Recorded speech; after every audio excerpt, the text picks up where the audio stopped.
মোথাবাড়ি কাণ্ডের তদন্ত করবে এনআইএ, তদন্ত ভার দিল সর্বোচ্চ আদালত এনআইএ কে। রাজস্বী, দেখো, সুপ্রিম কোর্ট একেবারে পরিষ্কার আগের দিনই বলে দিয়েছিল নির্বাচন কমিশনকে যে এনআইএ বা সিবিআই তদন্ত করতে পারে, সেটা Election Commission of India NIA কে দায়িত্ব দিয়েছিল। আজকে এনআইএ রিপোর্ট পেশ করেছে এবং এনআইএর তরফ থেকে বলা হয় যে মোট 432 জনের ভূমিকা তারা খতিয়ে দেখেছে। এই গোটা ঘটনার সঙ্গে যারা যুক্ত ছিল, যারা সম্পর্কিত ছিল, এরকম 432 জনের ভূমিকা তারা খতিয়ে দেখেছে।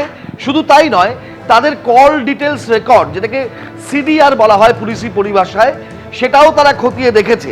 এবং এই গোটা ঘটনায় 24 জন গ্রেপ্তার হয়েছে এখনো পর্যন্ত।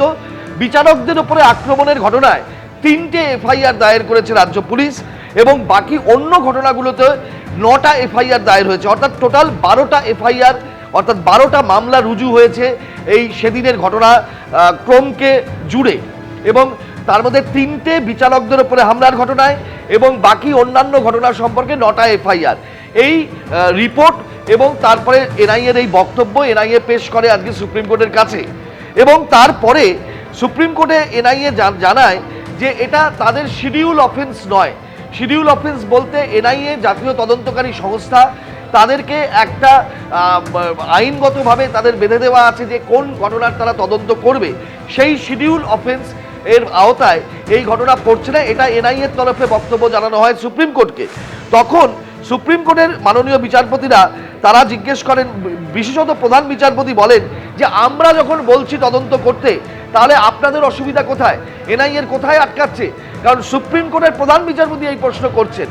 তখন এনআইএ বলে যে তাদের এই শিডিউল অফেন্সে এটা আসছে না, সেই জন্য এটা রাজ্য পুলিশ করছে।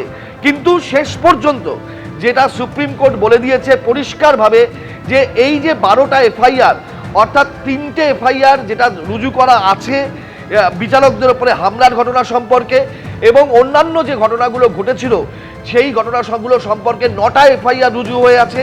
টোটাল এই যে 12টা মামলা রুজু হয়ে আছে, সেই 12টা মামলারই তদন্ত করবে এনআইএ।